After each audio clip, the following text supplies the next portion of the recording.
எல்லாருக்கும் வணக்கம். நம்ம வீட்டில் இன்றைக்கி என்ன சமையல் பார்ப்போம். நம்ம குட்டி மிஸ்ஸில் காலையில் வெண்பொங்கல் போட்டேன். வெண்பொங்கல் சாம்பார் சட்னி எல்லாம் எடுத்து கொடுத்தாச்சு. கொடுத்துட்டு போக இதில் தான் இருக்குது. இது காக்காக்கு வச்சுருக்கேன்.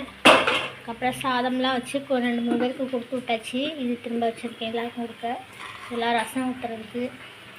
அப்புறம் பாசிப்பயிறு கூட்டு பாசிப்பயிர் உடம்புக்கு நல்லதுன்னு இது ஒரு கூட்டாகவே வைங்கக்கா, அடிக்கடி வைங்கன்னாங்க. சரி இதையும் வச்சுருவோம். தாத்தாவும் கேட்டார், அதையும் வச்சுருவோம் அப்படின்ட்டு அதையும் வச்சுருக்கு.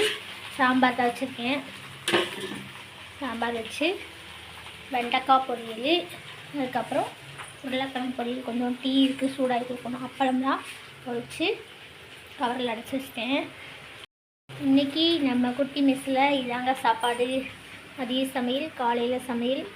காலையில் வெண்பொங்கல்லாம் தீந்து போயிட்டு, அதுக்கப்புறம் மாவு அரைச்சி ஆட்டி அள்ளி வச்சிட்டேன். உப்பு போட்டு பிசைஞ்சு வச்சாச்சு நைட்டுக்கு இட்லி ஊற்றுறதுக்கு.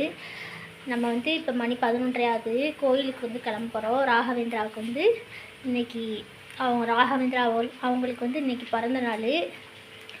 அதனால் கோயிலில் போய் நல்லா அபிஷேகம்லாம் பார்த்து தீபாரணையை பார்த்துட்டு அதுக்கப்புறம் அங்கேயே சாப்பிட்டுட்டு வந்துடுவோம். நமக்கு இன்றைக்கி இங்கே சமையல் கிடையாது, அங்கே தான் சாப்பிட போகிறோம். அதனால தான் சமையல் சீக்கிரமாகவே முடிச்சாச்சு. எல்லாமே எடுத்து மட்டும் தான் வைக்கணும். ரசம்லாம் ஊற்றி வச்சாச்சு. குழம்பு லைட்டாக சூடாக்கிங்கன்னா காலையிலே வைக்கிறாங்க. எல்லாருக்கும் சேர்த்தாக்கில் ஒன்று போல் வச்சுமே சாம்பார்லாம் தனித்தனியாக வச்சோம்னா நல்லாவே இருக்காது. அதை ஒரே கிடையாது நல்லாவே சிலக்கு மட்டும் லைட்டாக நல்லா வேகணும் போடும்போது. அதனால் ராகவேந்திரா கோயிலுக்கு போகிறோம். போயிட்டு அங்கே எப்படி வீடியோ எடுக்கணும்ட்டு எடுத்து வீடியோ எடுக்க விடுவாங்க, ஒன்றும் சொல்ல மாட்டாங்க. நம்ம ரெகுலராக போயிட்டே இருக்கோமா, அதனால் பழகியாச்சு கோயிலில். அதனால் எடுக்க விடுவாங்க. எடுத்துகிட்டு அங்கேயும் கொஞ்சம் போல் வீடியோ போடுறோம்.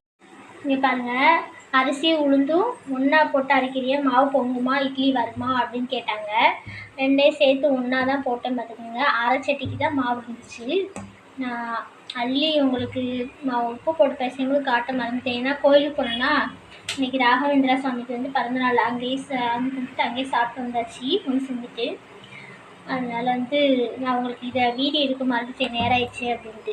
அரை சட்டிக்கு தான் இருந்துச்சு பார்த்தீங்களா. ஒரு சட்டிக்கு இருக்கா மாவு நல்லா பொங்கிருக்கு பார்த்தீங்களா. இப்படியே இட்லி ஊற்றிடுவேன். எனக்கு நல்லா புசுன்னு தான் நல்லா சாஃப்டாக தான் இருக்குது இட்லி. இப்போ இட்லியும் ஊற்ற போகிறேன். அதையுமே உங்களுக்கு நான் இட்லியை வச்சுட்டு காமிக்கிறேன். மத்தியானம் வச்சு சாம்பார், தக்காளி சட்னி. ராகவேந்திரா கோயிலில் சூப்பராக இருந்துச்சு. நான் அதோட வீடியோவும் கொஞ்சம் போல் உங்களுக்கு அதில் சேர்த்து நான் போடுறேன் பாருங்கள், நல்லா இருந்துச்சு. ராகவேந்திரா சாமிக்கு நம்ம நெல்லிக்காய் தீபம் போட்டு ஓகேங்க.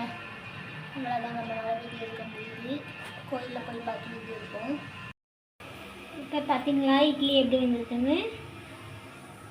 நிறைய பேர் நல்லா வராது அமுங்குன்னாங்க, கல்லாக போயிடும்னாங்க. இந்த பாருங்கள் எப்படி வந்துருக்குன்னு. சாஃப்டாக இருக்குது பார்த்தீங்களா, சுட சுட இருக்குது.